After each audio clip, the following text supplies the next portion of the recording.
About 16 to 17 bodies postmortem के बाद हमारे पास यहाँ हमारी मोर्चरी में अभी हैं। वो बहुत ही दर्दनाक होगा बताना। पूरी बॉडी जली हुई हैं, काली हैं, किसी का पूरा लिम्ब जल गया है, किसी का कुछ जल गया है और श्रिंक होके लेंथ इतनी बन गई है कि जैसे लग रहा है 4 साल का बच्चा है या वैसा है। उन बॉडी में से जब पोस्टमार्टम किया तो उनमें से हमारी टीम ने उनमें से सैंपल लिए हैं जिनका डीएनए टेस्ट होगा। अडल्ट था या बच्चा था, बिकॉज सारे के सारे बॉडी चार्ड होके वो इतनी छोटी हो गई हैं, श्रिंक हो गई हैं, ये भी बताना बहुत मुश्किल होगा हमारे लिए। बट ज़्यादातर लगता है कि जहाँ तक बच्चे बहुत थे। इस वक्त हम राजकोट एम्स में मौजूद हैं। हमारे साथ director, executive director, forensic team के जो लोग हैं वो सब मौजूद हैं। सर, कितनी कैजुअलिटी आपके हॉस्पिटल में रिपोर्ट की गई है? क्या स्टेटस है सर अभी? क्योंकि जिस तरीके से गेम सेक्शन में आग लगी, क्या नंबर्स है सर एम्स हॉस्पिटल राजकोट में? सबसे पहले बहुत ही दुखद घटना है ये। हमारे पास हम बता दें, हमारे पास कोई भी मरीज इस घटना से रिलेटेड नहीं आया है। जब इनका पोस्टमार्टम पीडीयू हॉस्पिटल में हुआ, हमारी टीम ने उसको असिस्ट किया और उसके बाद अबाउट 16 to 17 बॉडीज़ पोस्टमार्टम के बाद हमारे पास यहाँ हमारी मोर्चरी में अभी हैं और मरीज इसके रिलेटेड हमारे पास कोई नहीं आया। हालांकि हमने पूरी तैयारी करी थी और डिस्ट्रिक्ट एडमिनिस्ट्रेशन को बताया था कि we are ready to accept any number of cases जो आप भेजना चाहें। सर, आप जैसे बता रहे हैं 16 बॉडीज़ हैं, अगर बता पाएँ कि क्या सिचुएशन है? क्योंकि बर्न इंजरीज ज़ाहिर तौर पर होगी, आप लोगों ने उसको ट्रीट किया, किस तरीके की सिचुएशन? देखो, वो बहुत ही दर्दनाक होगा बताना।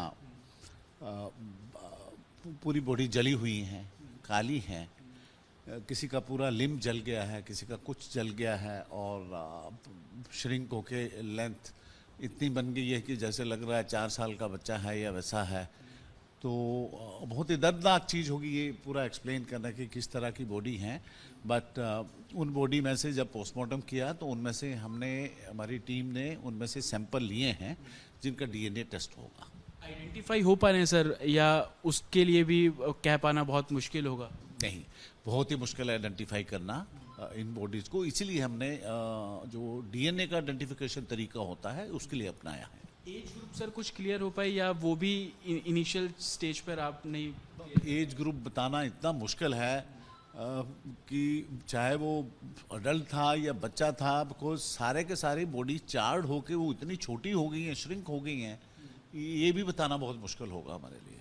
बट ज़्यादातर लगता है कि जहाँ तक बच्चे बहुत थे, जितनी बॉडीज़ हमारे पास में आई हैं उनमें बच्चे ज़्यादा थे देन अडल्ट्स। सर, ये जो बर्न मार्क्स हैं, ये क्या लग रहा है कि जैसे प्लास्टिक के शेड जिस तरीके से जलते हैं वो ज़्यादा इस तरीके से कुछ चीज़ें अभी इनिशियली पता लग पाई हैं कि कॉज क्या है? इतनी हार्ड इंजरी किस तरीके से? नहीं, कॉज तो कहना बहुत मुश्किल है, ये भी फोरेंसिक का काम है कॉज वो बताना। बट इतना मैं ज़रूर कह सकता हूँ कि कहीं भी आग लगे और आदमी को रिएक्शन मिलता है आगे पीछे भागने का, वो जहाँ भी उन्होंने भागने की कोशिश की है वहाँ आग ही आग थी, या उनके कपड़ों ने ऐसे आग पकड़ ली कि जिस तरीके से ये चारिंग इतना ज़्यादा हो गया।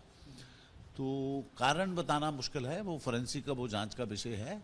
बट चारिंग जो बच्चों की हुई है, डेड बॉडीज जो हमने देखी, वो या तो कपड़ों से हुई है जो उन्होंने पहन रखे थे, या फिर आग ही इतनी भयानक थी कि उसमें कोई बचने का तरीका ही नहीं था। आपने सर डीएनए सैंपल्स फैमिली के भी लिए होंगे। फैमिली से जब आप बात कर रहे हैं, जाहिर सी बात है कि जिसका बच्चा होगा या रिलेटिव होंगे वो टूटे होंगे, उनकी मनोस्थिति के बारे में कुछ बता पाएंगे कि क्या सिचुएशन उस फैमिली की जो सैंपल देने, डीएनए सैंपल देने पहुंचा है? देखो, मनोस्थिति तो वो एक्सप्लेन करने लायक ही नहीं है, करना भी नहीं चाहिए। उस समय क्यों उनके सैंपल लिए जा रहे थे उनको ये भी पता नहीं था। बस उनको ये पता था कि मैं अपना खून का सैंपल दे दूंगा तो मेरा बच्चा मुझे जल्दी मिल जाएगा। इस मनोस्थिति में थे वो सारे। तो हमने पेरेंट्स के सैंपल लिए, पोस्टमार्टम में सारे बॉडीज़ के सैंपल लिए और उसको हमने अहमदाबाद भेजा है। जल्दी से जल्दी जैसे उनकी रिपोर्ट आएगी हम मैच करके जो प्रोसीजर होता है उसके हिसाब से बॉडी हैंड ओवर करने शुरू कर देंगे। अमूमन सर कितना टाइम लग जाता है इसकी रिपोर्ट आने में, या कोई टाइम बाउंडेशन है, या आप प्रायोरिटी बेसिस पे इसको कर रहे हैं? नहीं, इसमें देखो ऐसे होता है, जैसे ब्लड सैंपल है उसकी प्रोसेसिंग जल्दी हो जाती है, 48 आवर्स में डीएनए इम्प्रिंट आ जाता है। जो डेड बॉडी से सैंपल नहीं है, इट डिपेंड्स कौन सा सैंपल है। अगर बोन का सैंपल है थोड़ा सा टाइम 1 दिन और ज़्यादा लगेगा उसको प्रोसेस करने के लिए, उसकी प्रोसेसिंग होती है। मसल का है उसको अलग से होगा। अगर डेड बॉडी का भी कोई ब्लड सैंपल होगा तो वो 48 आवर्स में आ जाएगा। तो इसलिए कोई पर्टिकुलर बताना, अगर किसी का पेरेंट्स का तो सबका ब्लड सैंपल है, वो 48 आवर्स में उनके प्रिंट आ जाएंगे। बॉडीज़ के प्रिंट आने में कितना टाइम लगेगा वो थोड़ा सा कहना भी मुश्किल है, बट कम से कम टाइम लगेगा, 3-4 दिन में सब। सीएम भी सर आए थे कुछ देर पहले, क्या स्थिति थी वो? क्या मॉर्चरी में गए थे? मोचरी में गए, सारे के सारे जितने भी लोग आए थे सारे स्तब्ध हैं इस घटना से, दुर्घटना से। उन्होंने आपस की बात की, पॉलिटिकल लीडर्स थे यहाँ के, हम अधिकारी जो थे हम लग बैठे रहे, तो उन्होंने अपने उससे बात की। बट मैंने कोशिश की थी उनसे बात करने की, वो पूरे स्तब्ध थे कि ऐसी दुर्घटना दोबारा नहीं होनी चाहिए, हमें ऐसा करना चाहिए कि ट्रीटमेंट का भी इलाज नहीं मिले, मौका नहीं मिले किसी का, ये ऐसी दुर्घटना है। और पूरी कोशिश उन्होंने भी यही बताई कि जल्द से जल्द डीएनए आइडेंटिफाई करके बॉडीज़ हम हैंड ओवर करें। बात करने के लिए डीएनए आइडेंटिफाई करके बॉडीज फैमिलीज को हैंडओवर की जाएंगी। जैसे कि खुद डॉक्टर्स बता रहे हैं कि बता पाना कि वो बच्चा है या एडल्ट बहुत मुश्किल है। पोस्टमार्टम के बाद डीएनए सैंपलिंग के लिए राजकोट एम्स में 16 जो बॉडीज़ हैं वो लाई गई हैं। इतनी श्रिंक हो गई हैं कि कुछ भी कह पाना, डॉक्टर्स भी हैरान कि इस तरीके से कैसे हो सकता है। हालांकि अहमदाबाद सैंपल्स भेजे गए हैं, रिपोर्ट जल्दी आएगी, फैमिलीज़ को जो बॉडीज़ है वो सौंपी जाएंगी। लेकिन एक दुखद हादसा राजकोट पे, जहां अभी तक 27 लोगों की मौत हो गई, जिसमें बच्चे भी शामिल है। कितने बच्चे हैं, कितने एडल्ट, वो जांच के बाद ही क्लियर हो पाएगा। विजय अभिषेक के साथ अतुल शर्मा, रिपब्लिक भारत, राजकोट।